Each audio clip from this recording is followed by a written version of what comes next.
Today we're looking at poetic devices. Now, poetic devices are tools that a poet uses to create rhythm, enhance a poem's meaning, and intensify a certain mood or feeling that he wants to create. And here are some of the poetic devices: rhyme, repetition, rhythm, similes, personification, and onomatopoeia. Now, rhyme and rhythm, we spent a whole lot of time when we did the limericks and the other forms of poetry. Right, so today we'll be spending time on similes, personification, and onomatopoeia.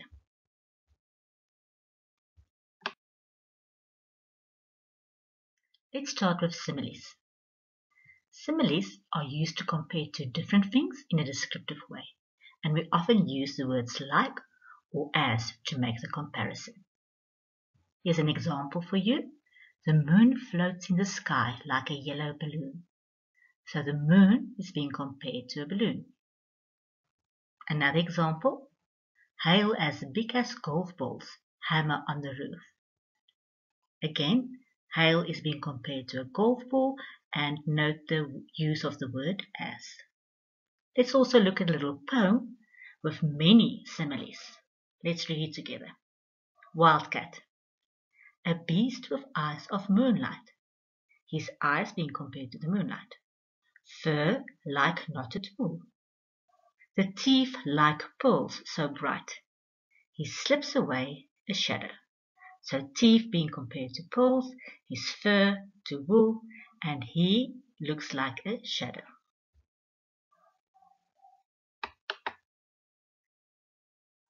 The next device we're looking at is personification. Personification is when human characteristics are given to something that is not human.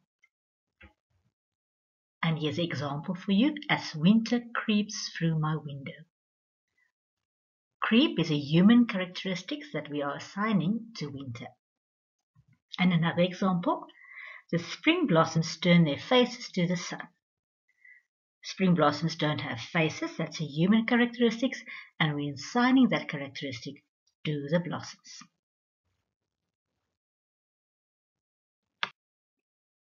Finally, we're looking at the poetic device of onomatopoeia.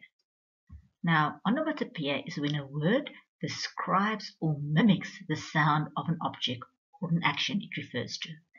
So it's almost like the word sounds like the noise or the sound that it's making. Onomatopoeia appeals to the sense of hearing, and here are some examples. Kaboom! Crack! Vroom! And here we have a poem that actually explains onomatopoeia very nicely. Let's read it together. Swish went the fish. Swish, swish, swish went the little goldfish as he swam around his bowl. Splash, plish, splash went his fancy little tail, because he was a happy little sow. Gloop, gloop, gloop went the bubbles he blew as they floated onto the top. Smack, smack, smack went his tiny fishy lips as he ate his flakes without stop.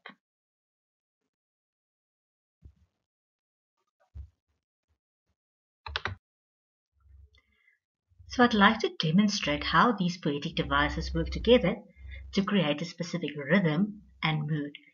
So we're going to listen to a poem. It's quite an old recording of a poem, and it's a poem about a steam train that used to deliver the mail.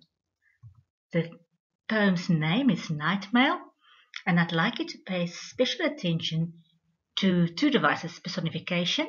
The train is referred to as she, and you'll notice he talks about the train's shoulder, throwing steam over the shoulder. Obviously, a train doesn't have a shoulder, but that's just an example of personification. And he also mentioned the train is snorting, another human characteristic. Something else to look out for is how the rhythm and rhyme creates this sound or rhythm of a steam train.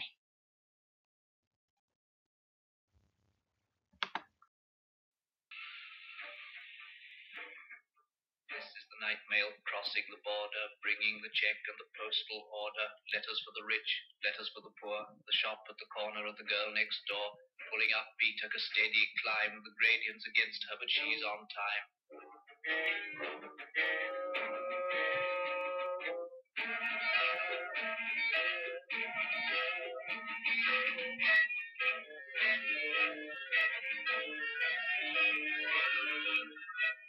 Past cotton grass and moorland boulder, shoveling white steam over her shoulder, snorting noisily as she passes, silent miles of wind-bent grasses. Birds turn their heads as she approaches, stare from the bushes at her blank-faced coaches. Sheepdogs cannot turn her course, they slumber on with paws across. In the farm she passes, no one wakes, but a jug in a bedroom gently shakes.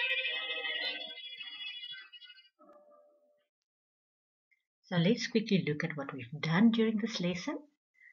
We are busy with poetic devices, and we looked at similes, which compares different things with each other. Personification, where we assign human qualities to non-human things. And then also onomatopoeia, where we use words to mimic certain sounds. Homework for this lesson. Please complete the poetry exercise on this week's worksheet in your green language book. Enjoy, boys and girls.